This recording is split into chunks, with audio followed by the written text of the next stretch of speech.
Hey everyone, happy new upload Wednesday. So today I'm in my normal element. I'm not gonna wear my microphone today because I want to see that my sound comes out normal and not all weird and glitchy in some odd places. So we're gonna just film where we are, how we are, very organically.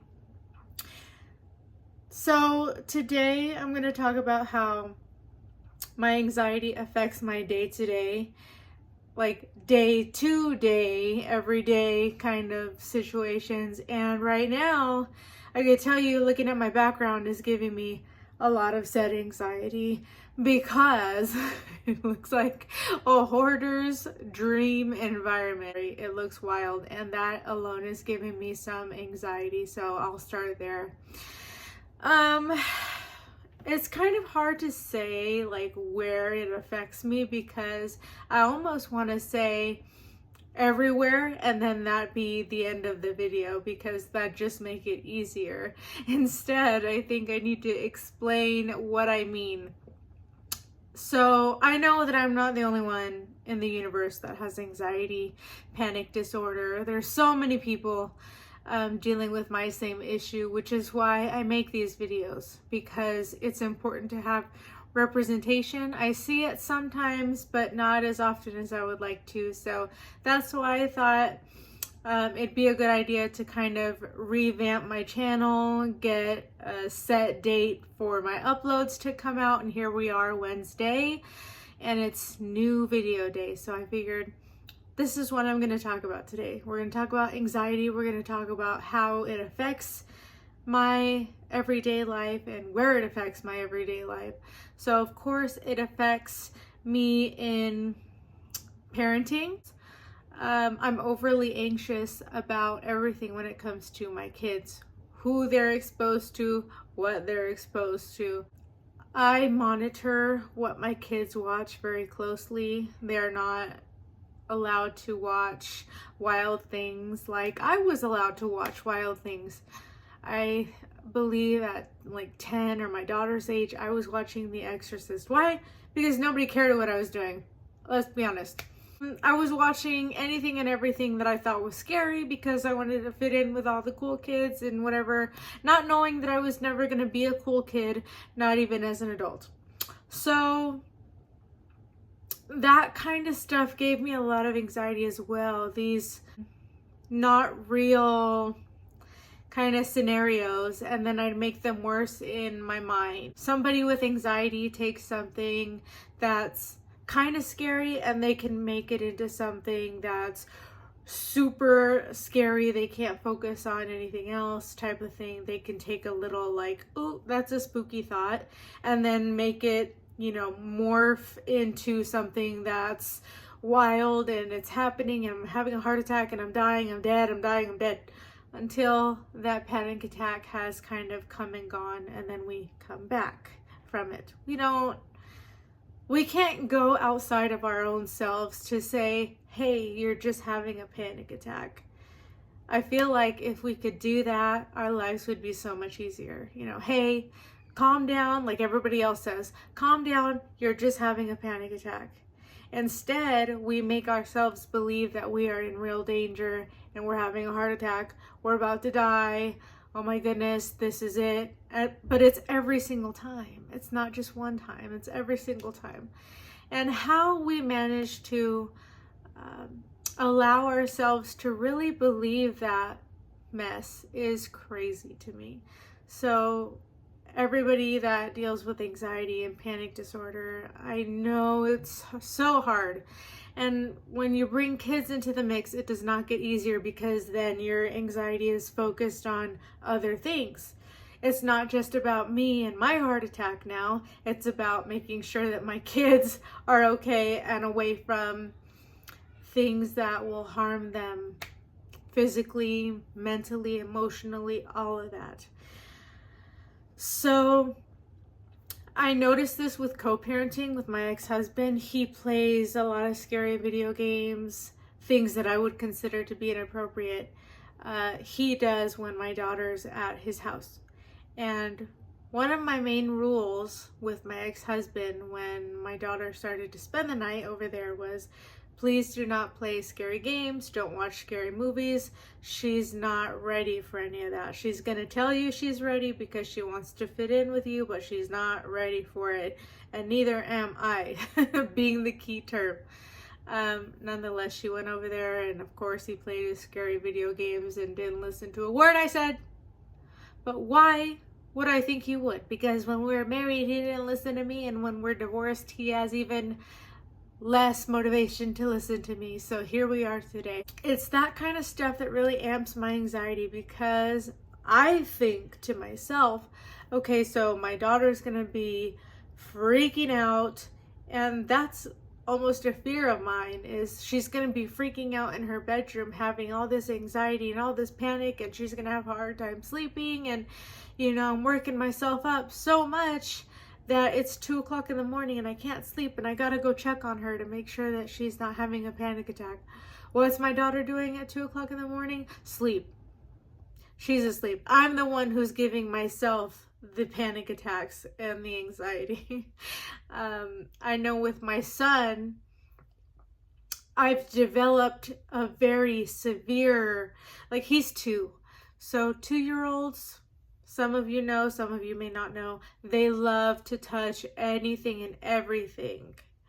And as I've gotten older, I realized I kind of developed like a little bit of these germophobic behaviors, and it kind of drives me nuts sometimes, because I see him go to public places, Walmart, and he does very normal things like touches the part of the cart that you push, the handle of the cart. He just touches it, and immediately I have like a emotional breakdown. I'm like, to my husband, you didn't let me wipe it. You didn't give me the chance to wipe it with those sterilizing wipes that they have at the store. And my husband's like, you've got to get a hold of yourself. My husband doesn't have anxiety like I do anyway. So, of course, it's very easy for somebody else looking at me to be like, whoa, you are doing too much. I am doing too much. I'm going to admit that right now. I was born doing too much, but these are things that I worry about, and they really concern me, because then he gets the little stuffy nose, and I'm like, oh my God, here goes my week, 2 weeks. As soon as I see my kids with a stuffy nose, I'm checked out. I'm gone. Mentally, I'm gone. Why? Because in my home, there are 4 children. My husband's 2 sons, and then my 2 kids. Our mixed family, our Brady Bunch. The minute somebody gets a stuffy nose, I'm like, quarantine that person. If it's the baby, I can't exactly quarantine him to his crib right there, because that'd be cruel and terrible. So I need to monitor him. I'm checking him for fevers all day long. I'm making sure he's okay, making sure he's eating, making sure he's drinking. Like, on a neurotic level, I'm extremely just go, make sure he's doing good. Lord forbid this little boy have a fever. I lose my absolute mind. I'm crying. I'm, like, I know it sounds like so much, because it is. I'm so aware that my anxiety is insane. I'm trying, I'm working, I'm in therapy every week. Okay, so I'm working on it to get to a point where I'm just going to say, you know what, kids are going to be kids. I was allowed to be a kid for a couple years, until I wasn't. I was allowed to touch things in the grocery store, and, I was allowed to do certain things, and I'm okay. I want so much for that to be the case with my kids, so that they don't feel like they're being ostracized or like treated differently. But it's just, for me, it's one of those things where it's so hard, and it's such a compulsive thought, like, do not let them touch this, they're gonna get sick. Don't touch this, you're gonna get sick. Don't touch, don't touch, don't touch, you're gonna get sick. It becomes so much of my day-to-day that they lose sight of their loving mom, and they're just seeing this tyrant that's like, don't touch, don't touch, don't touch, you're gonna get sick, please stop it, just hands at your sides, like kind of thing. I've realized I've never been a germaphobe in my life. Not ever. Not until I've at least hit my 30s has this behavior ever hit me. So this is kind of new to me. Feeling of I have to be in control of every little thing that they touch or come in contact with. Watching is definitely something different. I feel like that's just me protecting my kids from seeing, scary stuff that's going to give them, maybe negative thoughts, negative feelings, negative anything. I just want to do the best that I can and protect my kids from certain things. You don't have to have kids to know that there's wild stuff on YouTube. YouTube and YouTube Kids is not a thing in my home for my children. The app is gone from the TV, the iPads. They're not allowed to watch YouTube because one video turns into another video, turns into another one, and then pretty soon you're in territory where you weren't intending on being at. And so I really want to work to avoid that kind of situation when it comes to the kids. However, I will say also in my 30s, late 20s, I developed this social anxiety. And what holiday is more social than 4th of July, right? So there was a couple of years ago, that we were watching fireworks with a friend of ours, and I don't know what was going on. I know that I was sitting in the chair. This is how much of a blur it is because I don't even know where it went wrong. I know I was sitting in the chair waiting for the fireworks to start with my daughter, and then all of a sudden I started to have a panic attack. How do I know I'm about to have a panic attack? Well, funny you should ask. What I feel is a temperature change within my face. All of a sudden my face feels very hot, and then it kind of moves down. My chest feels like it's being compressed, and then my body starts to feel hot, and then I get the cold sweats, and that's the very beginning stages of the panic attack itself.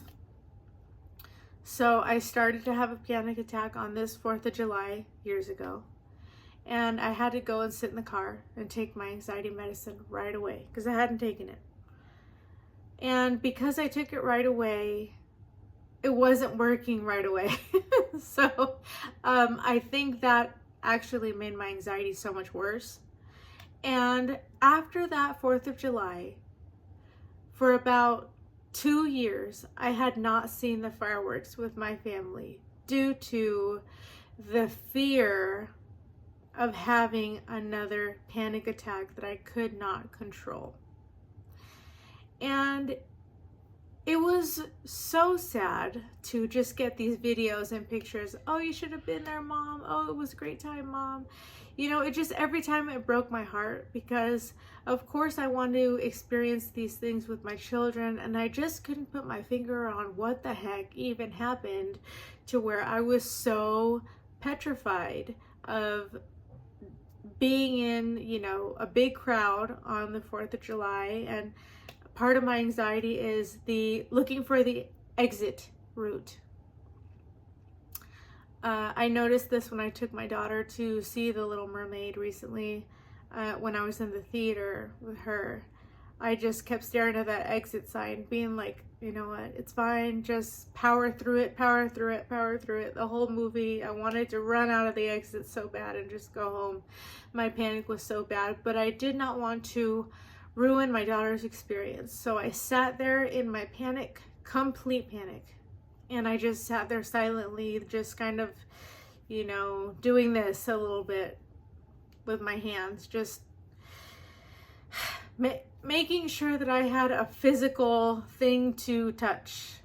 You know, my psychiatrist, my counselor lets me know that if you can point out 5 things you can hear, 4 things you can touch type thing, kind of grounding yourself back to planet Earth where you're really at. You can kind of get through panic attacks a little easier. And so that was a very difficult thing for me to go through. But for her, she came out of that theater so happy to have seen that movie, so happy that I took her to the movie theaters. It was completely worth sitting there through that anxiety, through the panic, just to see the smile on her face.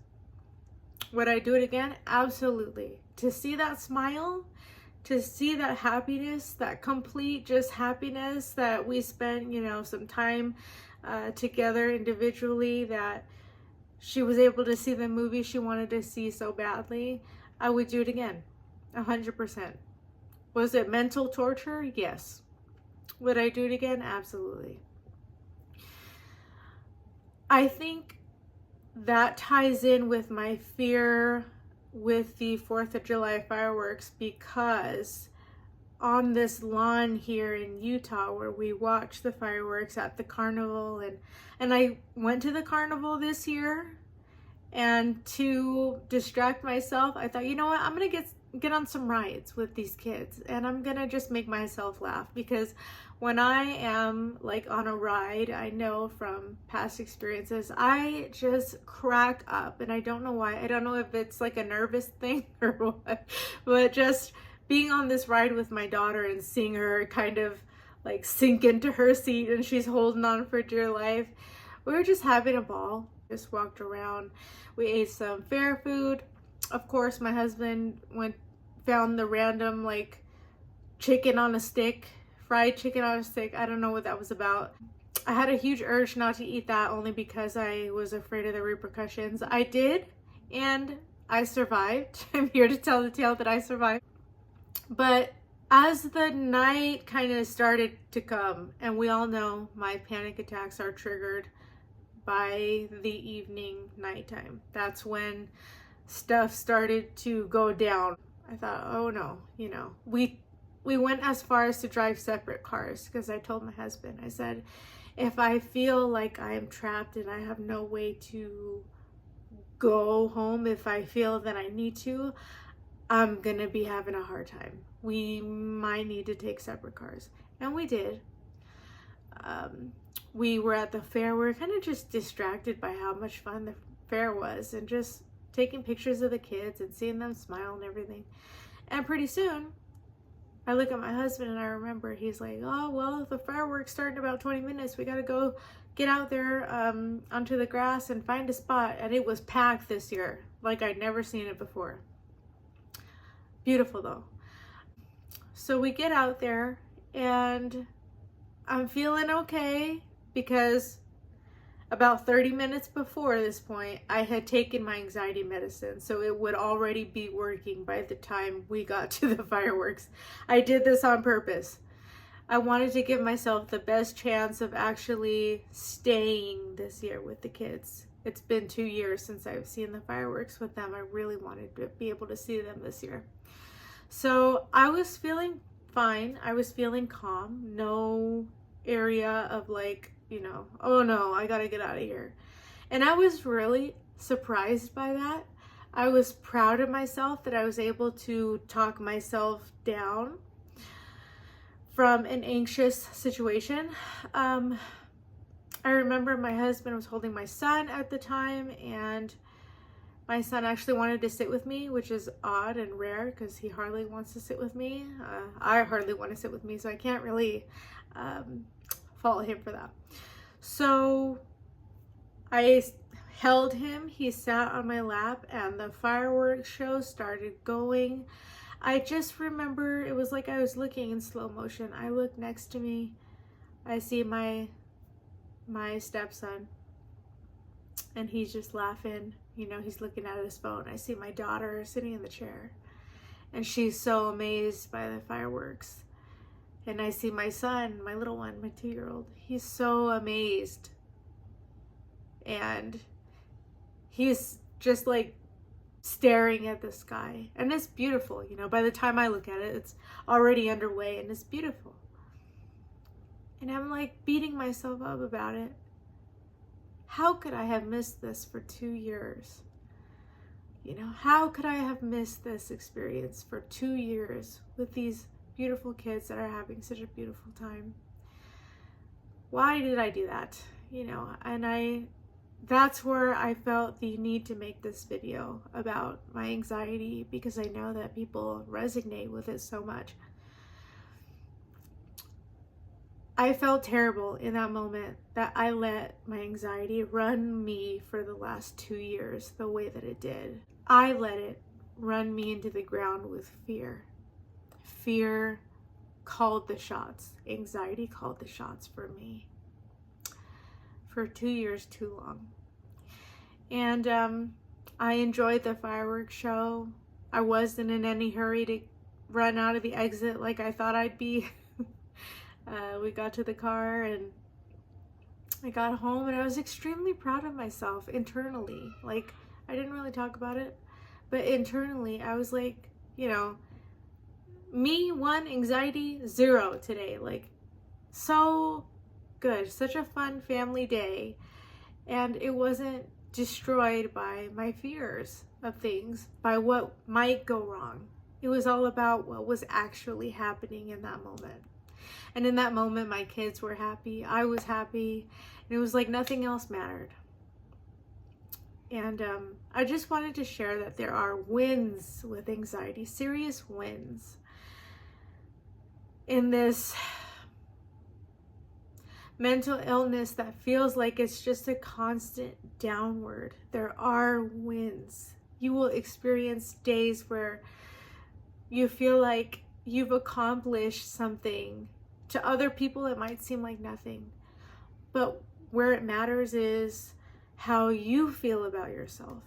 Do you feel like you won over your anxiety today?